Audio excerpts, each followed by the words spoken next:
Welcome to 90 over 90. I'm Rob Sumner, and it's my pleasure and I think my honor to spend some time with Ruby Blackburn Lambert. Ruby was born on October 14, 1920 in the town of Lambert, Virginia. She was married to the late Fred Lambert for over 63 years, and together they raised 3 children, Arlette, Fred, and Jim. She's the proud grandparent of 6 and great-grandparent of 12. Ruby, thank you for being here. I appreciate it. Thank you for having me. I was worried whether or not I was going to get through the introduction because every time I look at you, I start laughing and we both start laughing. So can we just try to be serious for a few minutes, or do you just want to have fun the whole time? I do have fun, and people can hardly understand, but I've tried to explain it in some of my notes that I have prepared for our interview. What is it? Where does this bubbly sense of humor come from? In a nutshell, I have learned that it's much easier to go through life with a smile on my face. And I love to try to lift the spirits of everybody that I meet. Well, you told me your daughter said that the trouble with you is you love everybody too much. That's what she said, and of course she was kidding because I think they enjoyed my inclusiveness. That includes everybody. Right. I love everybody. Right. Well, you have this kind of effect on people that, at least on me, where you just, I don't know, I just break out in a smile when I see you, and I think that's a great, rare trait. Thank you so much. And it works for me. Well, that's all that matters, right? Because that's who you are. Right. Before we spend our entire 30 minutes talking about your personality, which is we could probably do, let's talk a little bit about your early life. I know you grew up in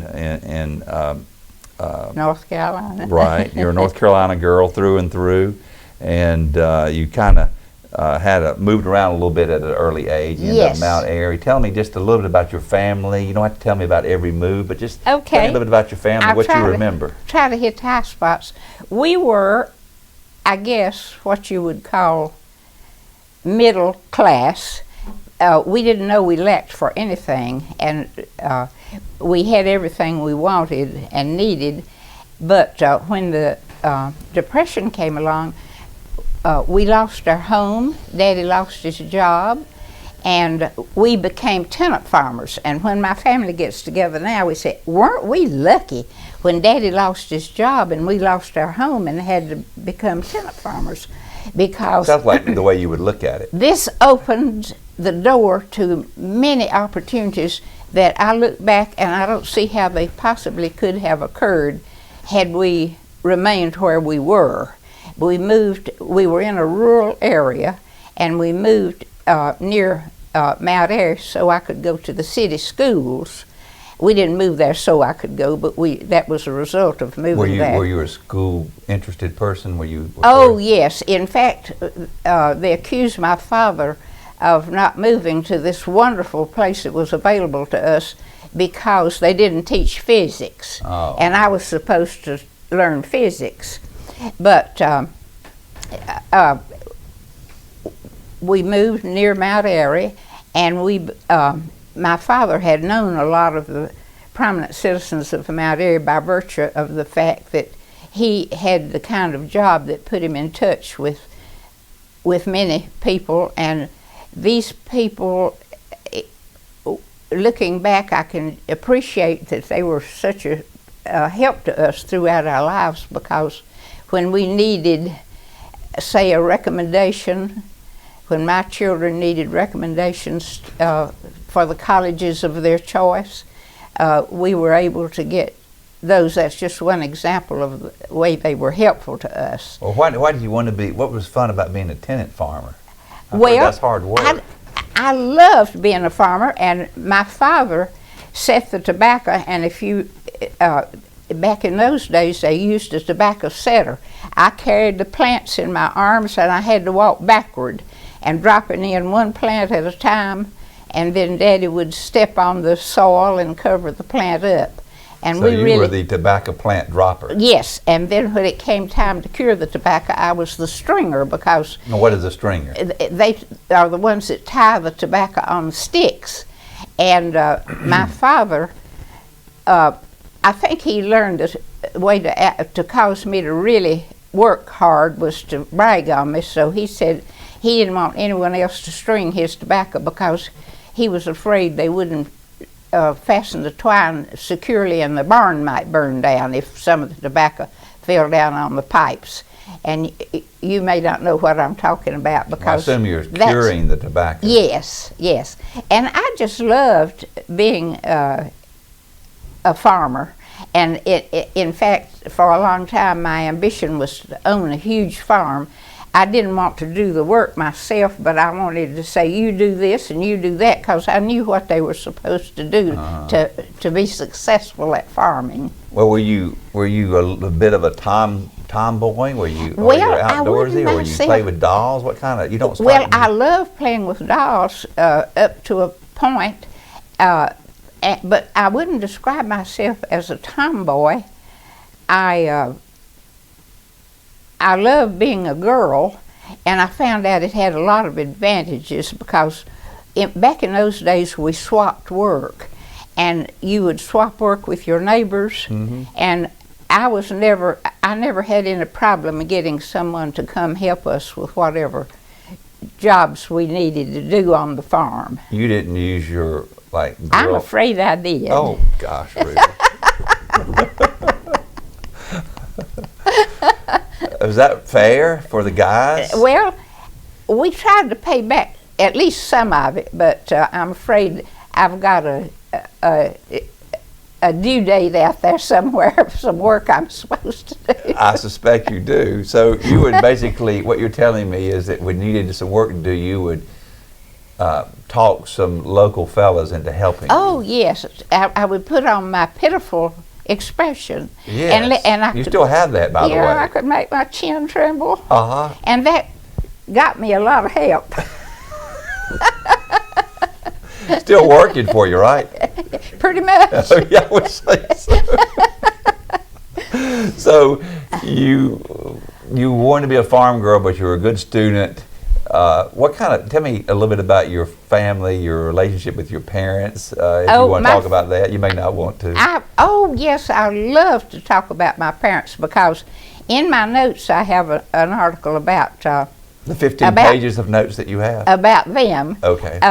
And the fact that I feel so fortunate to have grown up in their home because they were everything that you would want a parent to be. They had a home. I never heard a word of profanity in my home, nor even a four-letter word. My father was very insistent that we not use meaningless words in our conversation. He wanted us to have words to express our feelings without having to rely on profanity, as you see so much of today. Right. It's kind of a lazy man's way of talking. Yes. Yeah. Well, your dad making sure that when you had something to say, it was concise and well thought out. Right, and we at the dinner table we had the discussion of world events. Daddy was well read, and he shared with us what was going on in the world, and he did not permit us to. Well, for instance, I'll tell you this one episode. Sure. Somebody gave me a movie magazine. They were very popular back in those days. And when Daddy saw it in my book bag, he politely lifted it up and placed it on the fire. And at the time, I didn't completely appreciate that, but looking back, I think how wonderful, because he gave me this little lecture. He said, Ruby, if you fill your mind with trash, there's no room for what you need. And he said, I want you to think about good things in life. Wow. And that was... What good advice that is, that we could use that today. Yeah.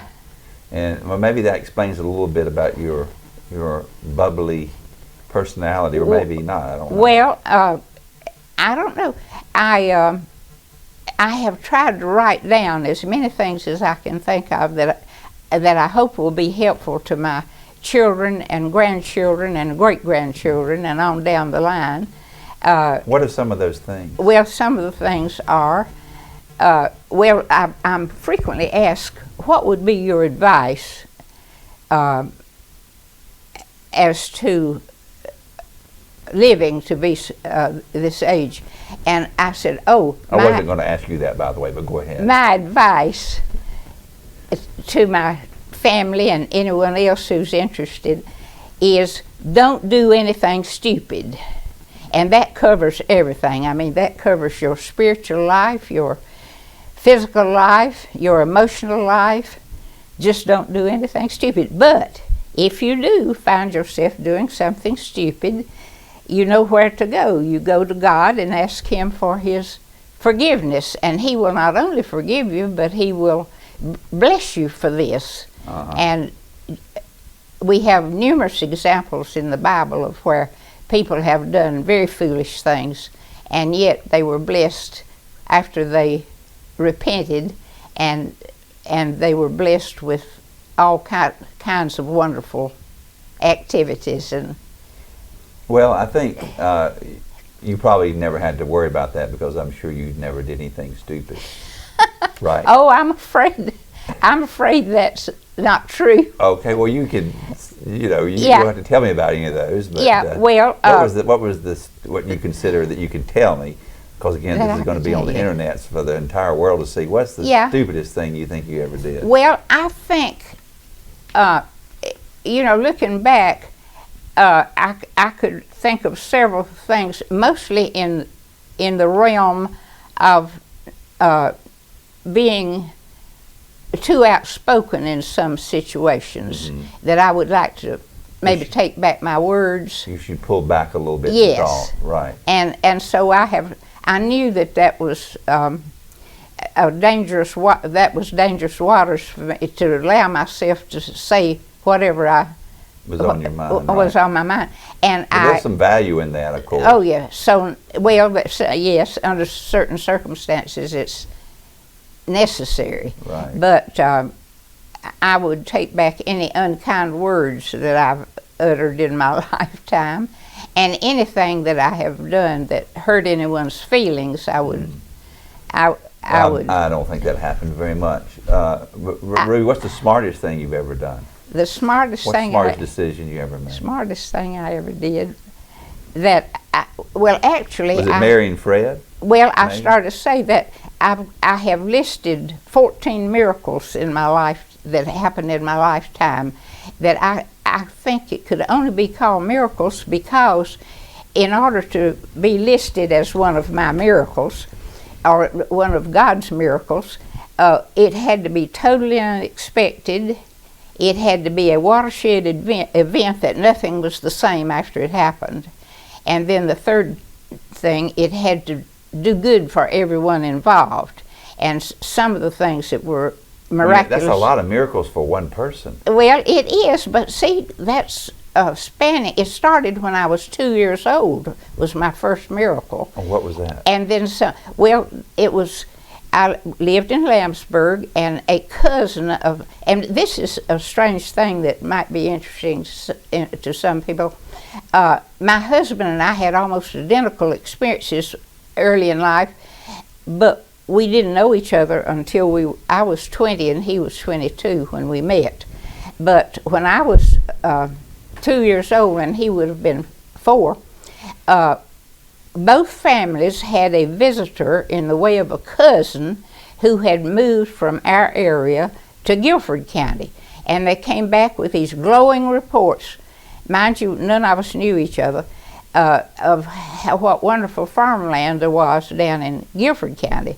So my husband's parents sold their family home and went down to Guilford County, and my mother and father went down, and they both families stayed 2 years, and we learned that when we realized that we both had brothers who were born down there, and they were just a few months apart, so we had to be there at the same time. But then we both went back to our area at almost the same time and it stayed there. So that was a really good thing. Because you had that in common when you had that in common. Later on. I think I've always been interested in life history, I guess, and so I found that out. To make us related on somehow. About our second date, we found out that we had both lived in Guilford County at the same time, and Fred said, "Well, I wonder why we didn't meet each other then. Think of what we missed not meeting each other until we were grown." And we lived within a few miles of each other, but we went to different schools. Oh, I see. And well, tell me another miracle that you Okay. would that meets all the qualifications. The three things you said. okay, I think maybe the second biggest miracle was we were getting ready to move to a place about 40 miles south of Richmond, and We being you and your family. our family. Okay. And I was 15 at the time. And the decision had been made. We had gone up and Daddy approved the place, and we were getting ready to pack. We had rented a car, and when Daddy took the car back, he knew the dealer, Charlie Fulton, the Ford dealer in Mount Airy, and Charlie was asking Daddy about our trip, and Daddy said, "Well, we were planning to move up to I can't remember the name of the county, but it was this beautiful farm and level and fertile soil and so forth." And Charlie Fulton said, "Rufus, there's no use of you moving way up there. I have a 100-acre farm out north of Mount Airy and a brand new 8-room brick house that I built for a family member who no longer wants it. They've just changed their mind and said, I need somebody to manage my farm and I want you to do that." So that was a no-brainer. We immediately decided to move to Charlie Fulton's farm, and that was just a lifesaver for us, because I was sad to be leaving all my friends, and of course we don't know what would have happened, but sometimes we discuss this when we're all sitting around the table talking, which is what we do, as you might imagine. Right.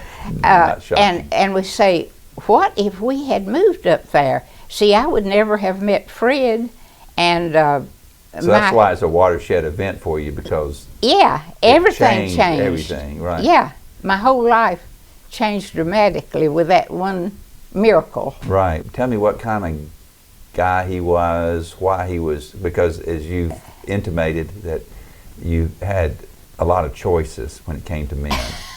Is that a fair statement? Well, I guess I don't want would you to have brag, to but admit to that. yes. But And so what made him but let me special? say, Fred Lambert was, I might say, the most popular young man in Mount Airy. And I'm the not first surprised. time we dated, I was not second choice, I was third choice. Oh. It was an unexpected occasion when he was out of work at the last minute because some supplies didn't come in, and he worked on nighttime. So so out of desperation, he called me, the third person he called. Okay. And I hate to find out what you did to the other two, number 1 and 2. Did they get sick or something? well, How did you beat them out? They just had other plans because it was Friday night in Mount Airy and everybody has plans. Oh, I see. And they, it was too late for them to change their mind. huh? But I managed to cancel my plans at the last minute. You did. But Oh, I meant, yes. how did you beat them out on a more permanent basis? Since Well, you started on the that third team? that was the beginning of a permanent basis. Oh, okay, I see. So all it took was one night. Yeah. Oh, okay. And Did you charm him? Well, What do you remember about that date? Tell me what it was like. well, we became acquainted, and we both decided we liked each other a lot. And this doesn't happen these days, but back then we didn't go steady. And since he worked on nighttime, I've still had the opportunity to do quite a bit of dating. Mm-hmm. But after we had been dating a little while, he asked me for a date on Sunday afternoon, and I was already committed, so he told me later, he said, I had decided that if you didn't date me that Sunday afternoon, I would not date you anymore, because I wasn't going to just date you during the week. Mm. Well, what did you what was it about him that you liked? Well, you could say, I know he had these wonderful blue eyes and a blonde wavy hair, was extremely handsome, and he's 6'2", and I was 5'2", but I still wanted a tall man. What was attractive about a tall man? Well, I think what was attractive, my mother had a brother who was 6'2", who lived with us during my teenage years, and I admired him so much. And incidentally, he was killed in World War II and was awarded the Distinguished Service Cross, second only to the Congressional Medal of Honor. Yes, and I believe Fred also received a Bronze Star, didn't he? Yes. So Fred reminded me of your uncle. Of my uncle, whom I adored. And was it a good? It sounds like it's a little bit like love at first sight, but was it a good match? Were the 63 years happy? Oh yes, we had a wonderful married life. We didn't always agree, but as he said, it was so much fun making up. I'm trying to guess what's going to come out of your mouth, Ruby, and I can't really ever predict what it's going to be. We'll just leave that on the table, well, okay? Let's I'm not sure see. I don't think we need to pursue that. I'm trying to think of the story that all my girlfriends love for me to tell about. They kidded me about going home to lunch because I had to drive 15 miles round trip, and my husband drove about 10 miles round trip in order for us to have lunch together at home. Mm-hmm. And we'd go home and eat leftovers from the night before. But we loved to do that. And one day we were sitting there arguing about something. We were really tearing into each other. And I said, Fred, why do I come home for this? He said, I don't know why you do, but I know why I do. I'd rather be sitting here arguing with you than having a good time with somebody else.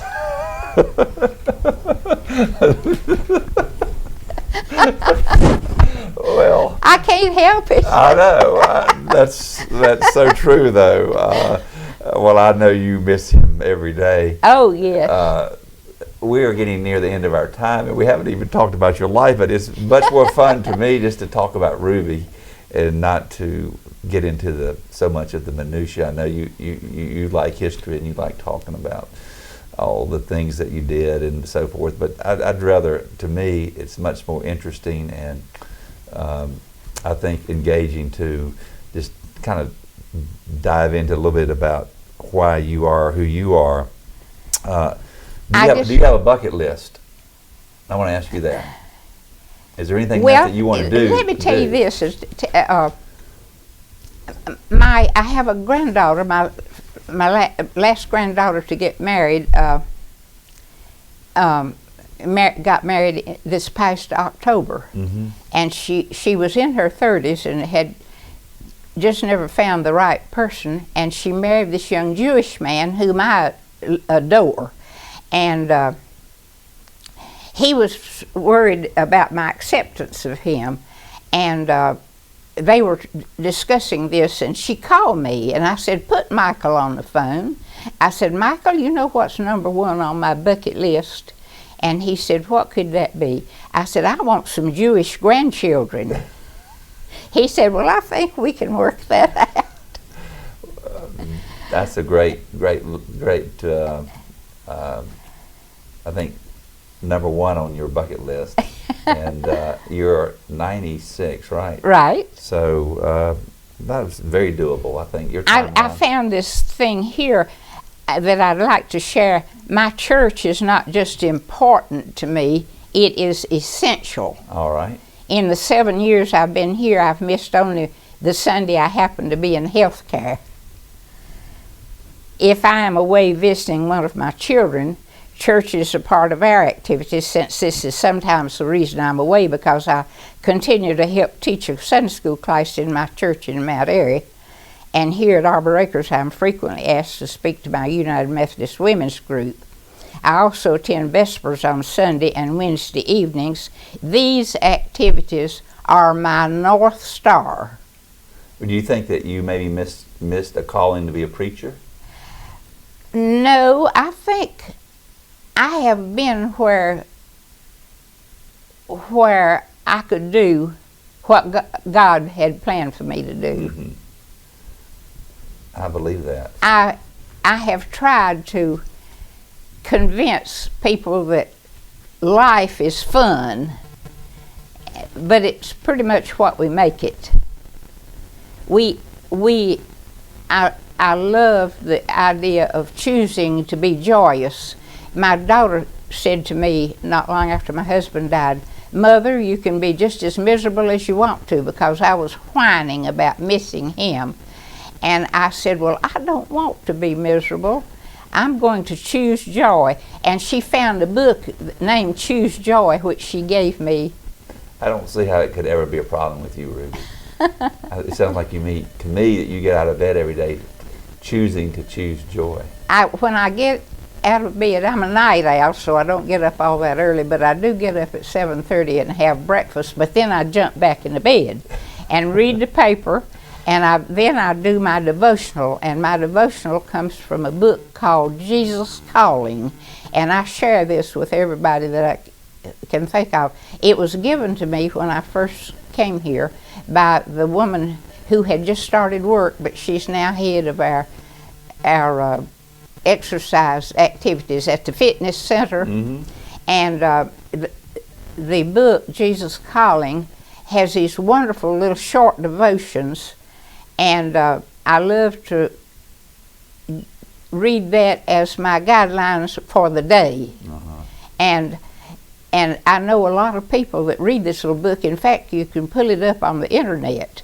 And my grandson, and I haven't got into my grandchildren, my grandson who works for NASCAR pulls up this devotion every day. And so we Gmail back and forth, like if he was having any kind of difficulty in the NASCAR world, I would find something appropriate for the occasion and Gmail him. And the last time I did that, he Gmailed back one word, awesome, because he said it just fit his situation Right. For that day. Right. Well, I'm sure you are a huge inspiration for your family, your grandchildren, your great-grandchildren. And though everybody that is around you and touches you, and I want to thank you for being with us.